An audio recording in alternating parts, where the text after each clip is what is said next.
to today. Yeah. So it's a clear principal agent problem. How do you get through principal agent problems? There are many, many game theoretical studies to show that you have to align the interests of the principal as closely as possible to that of the agent. So, if you misdiagnose me with something, I will sue your ass off. Yeah? That is a clear alignment of my interest with yours as a doctor. So, moving on. Here's governance remuneration. Maybe we paid the bankers a bit too much. The wave of corporate scandals that began in late 2001 shook confidence in the performance of public company boards, drew attention to potential flaws in their executive compensation packages. There is now recognition that many boards have employed compensation arrangements that do not service shareholders' interests. There is still substantial disagreement about the scope of such problems and, not surprisingly, how to address them. This is Lawrence Bebchuk and Fried, a book they wrote in 2004. And Bebchuk and Fried are not lefty kind of sandal-wearing people. They're professors of law at Harvard, and they're corporate pay specialists. Their argument is that it doesn't matter how much you pay somebody. It matters how you pay them. You can pay somebody $100 million a year. If you pay them in the correct manner, then you're probably going to align their interests in as close a manner as possible. Now, I'm not so certain of that. I'm not so certain that. I spent some time in a couple of footnotes in the book chapter ranting away about some of the corporate remuneration packages that we see in the States. Some of it is a bit mental. For example, and I love telling this one, the CEO who got a private jet for himself, a private jet for his wife, and I love this, free first-class flights forever for his mother-in-law. Love it! Love it! Who's that good? Who's that good? You know? I just love it. So, Solidigger. Relax. Okay. Corporate remuneration policies have been decried for 300 years. It's not the case, and we were talking earlier about the Sensi bubble. It's not the case that you can simply fire every banker in Ireland, although I would like to see some of them go. And not for any populist reason, let me add. Not for any vote getting or media pleasing reason. It's because it's the cheapest signal to send to the market. Simply that. It's the cheapest signal to say, look, we're serious. We're really serious about this. We got rid of him, and oh yeah, the 8 people below it. Because yeah, 5 out of 6 CEOs changed, that's fine, but if the composition of the boards remain the same, and the middle management, the people who actually make the decisions, remain the same, then maybe you haven't affected that much real change. So, Solidigger, relax. Nothing is going to change too much, but we do need to change certain things. For example, we have to stop crazy lending practices from happening again. So here's just one chart. Origination and issuance of CDOs by the FDIC. Yeah?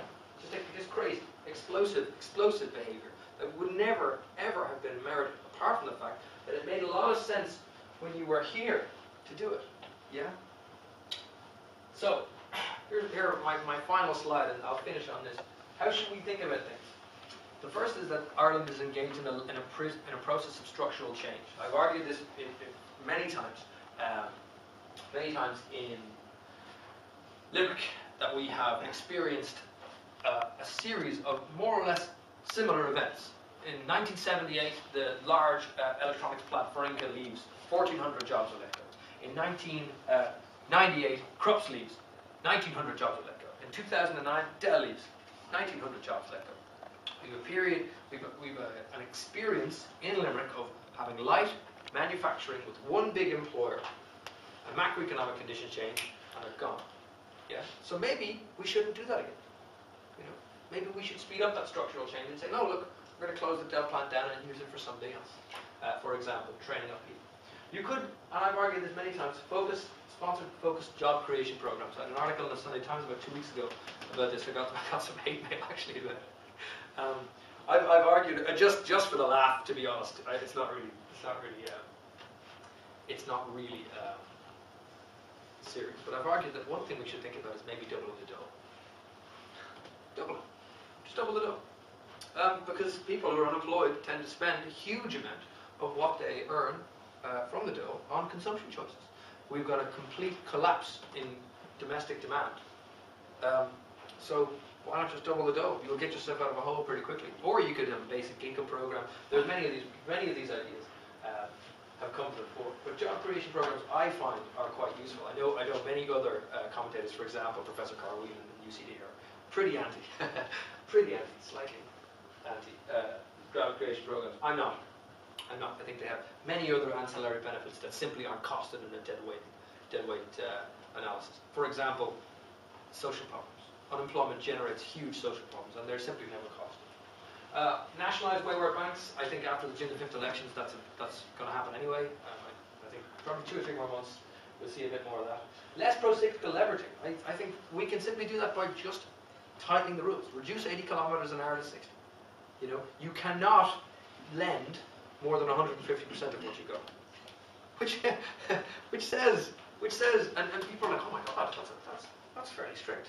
You can't lend more than you've got on deposit, or more than you can get. You know, it just seems like pretty obvious things. This is a big one. It's something I'm thinking a lot of.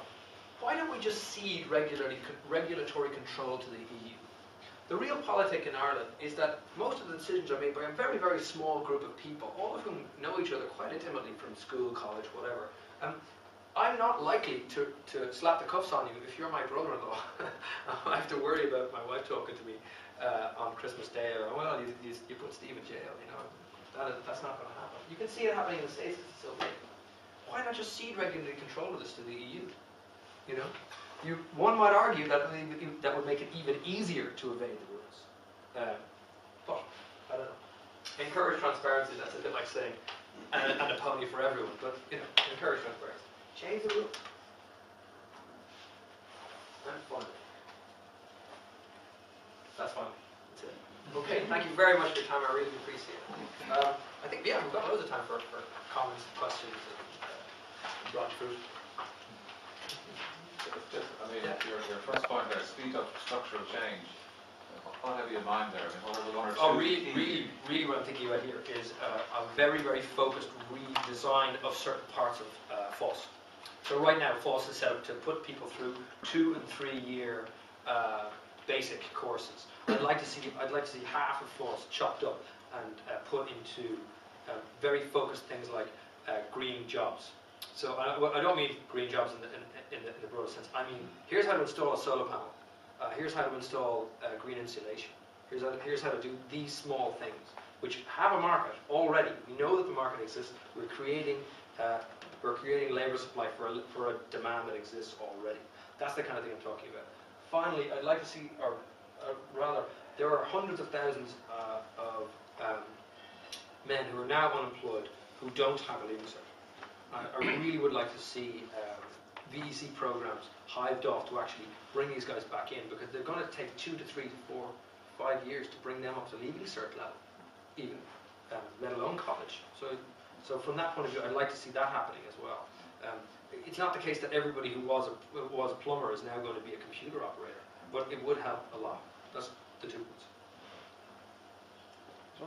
points. How would you go about stopping leverage from coming into the market in such a way that it has, or that it did in the UK in the 90s, or in many of the crashes in the past? Well, I didn't talk about this in the talk, but in the paper I argued that what we need is to understand the types of people that do both jobs. The regulator is a civil servant, and the banker is not. The banker is under huge pressure to produce financial innovations all the time, because they have to. It's the nature of the job. The regulator, not so much. It doesn't matter if the regulator doesn't come in until 10 o'clock in the morning. It was obvious that he didn't, right? Actually. But so you know that the 2 types of actors in the system that matter are different. So what should you do?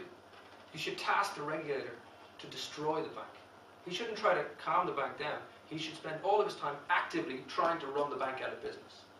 It's a kind of a nerdy game theoretical thing. But he should actively push against the bank, to the point that the bank has to devote enough of its resources to actually meeting the regulator's demands that it doesn't have time to come up with the financial innovations that generate the increased leverage that you're talking about. Isn't that what Enron did?